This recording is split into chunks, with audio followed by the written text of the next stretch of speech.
1982, Zimbabwe drought scandal. 2 years into the country's independence, a drought that struck the nation in 1982 created an opportunity for businessman Samson Bernard Paweni to bribe his way into winning a tender to transport drought relief food across the country.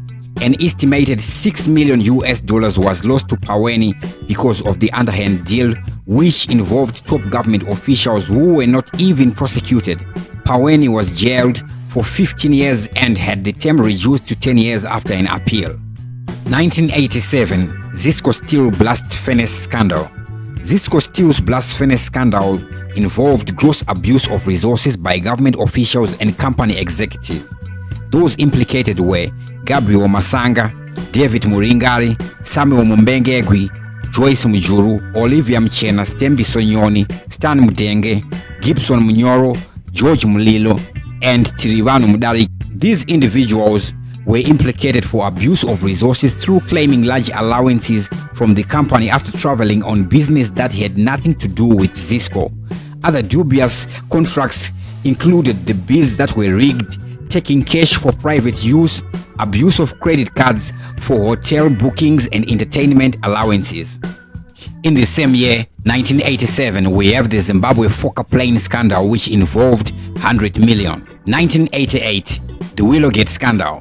The Willowgate scandal was a 1988 scandal in Zimbabwe that rocked the country following the exposure by the Chronicle of government officials who were given preferences in buying vehicles at Willowvale Motor Industries at discounted prices and reselling them at very inflated prices. Maurice Nyagumbo, one of the implicated politicians in the Willowgate scandal, after his implication and resignation, Nyagumbo ended his own life by taking poison. 1989, ZRP Santana scandal. At this time I was still young, but I still remember that this scandal involved the taking of police vehicles for personal use and the selling of these Santanas to private people. 1994, the War Victims Compensation Fund scandal. The War Victims Compensation Fund scandal involved politicians who hijacked the fund, which was meant to compensate war veterans who were injured during the liberation struggle. The scandal, set up in 1994 by the government with the intention of compensating those who were injured during the country's bitter and protracted 1970 liberation war, the War Victims Compensation Fund was hijacked by political elites who exaggerated their injuries so as to inflate claims from the fund. Disability percentages varied from 20 to 100% for able-bodied political bigwigs who pocketed handsome amounts of cash in yet another scandal that hardly benefited the intended beneficiaries. The then leader of the War Veterans Association, Chenjerai Wunji, was at the center of the corruption. Despite the vast amounts of money that the state lost, as confirmed by a commission of inquiry led by Chief Justice Godfrey Chijikausiku, no one was ever prosecuted. 1995 Harare Airport scandal. In 1995, a tender was floated for a new airport terminal in Harare.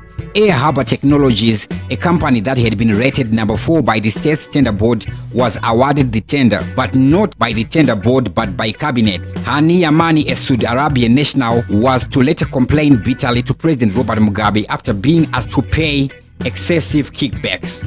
In the same year, 1995, was the GMB grain scandal. 1998, Boka banking scandal. Roger Boka thrived as an icon until his bank went bust. Roger was a man of many firsts. He was the first black Zimbabwean to own a private plane and a Rolls Royce. In 1994, Roger became the first black to be given a tobacco merchant license. His bank, UMB, was among the first indigenous banks to be given a license. Yet on 29 April 1998, his business empire came crashing. A massive Zimbabwean 1.2 billion scandal involving forged CSC bills led to the collapse of UMB. Same year, 1998, we have the Harare Airport extension scandal.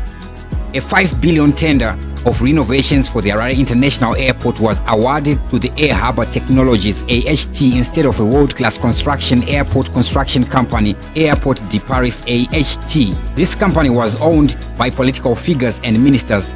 It emerged that the awarding of the tenders involved influential political figures and members of the ruling party.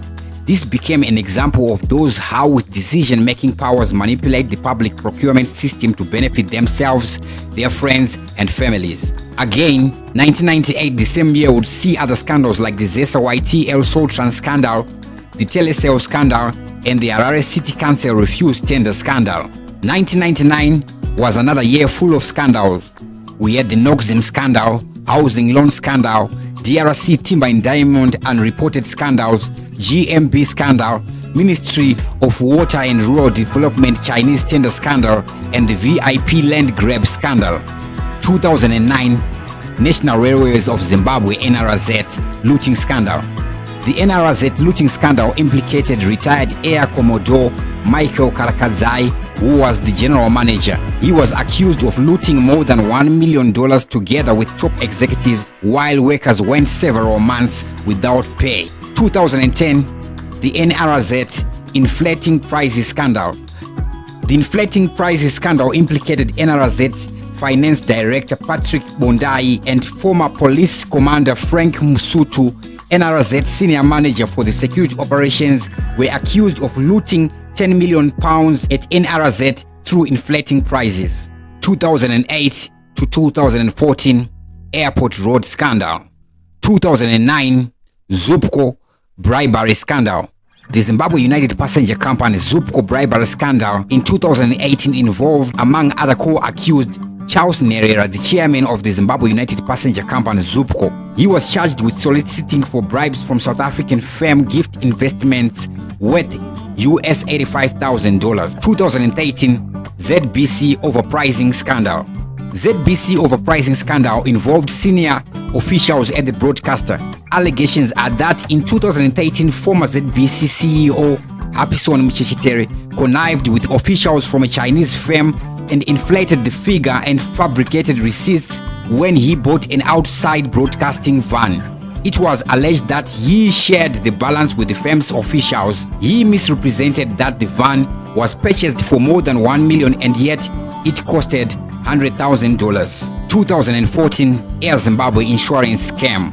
Air Zimbabwe insurance scam scandal was allegedly perpetrated by top managers, Air Zimbabwe company secretary and Navista insurance brokers, who are alleged to have looted more than US $10 million over a 5-year period in an insurance scam with the help of Ms. Fumbidzai, who was the company's secretary. Same year, 2014, we have the Pismas mega salaries scandal. 2016 Zimdev funds Jonathan Moyo scandal. 2016 15 billion shares were looted. 2016 again, Zinara snow graders scandal.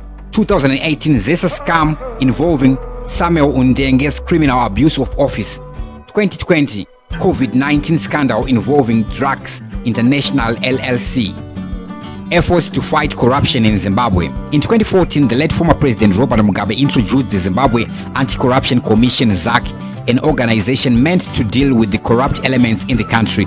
But the same commission has been at the center of a lot of controversies and being accused of being corrupt itself.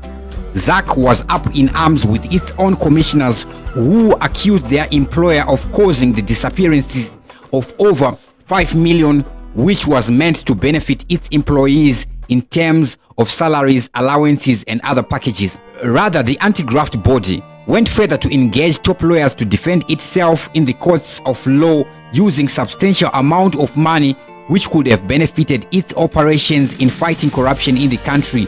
And the question now remains, who will guard the guard if any meaningful decision to combat corruption in Zimbabwe is to be made? Alright guys, that was it for now.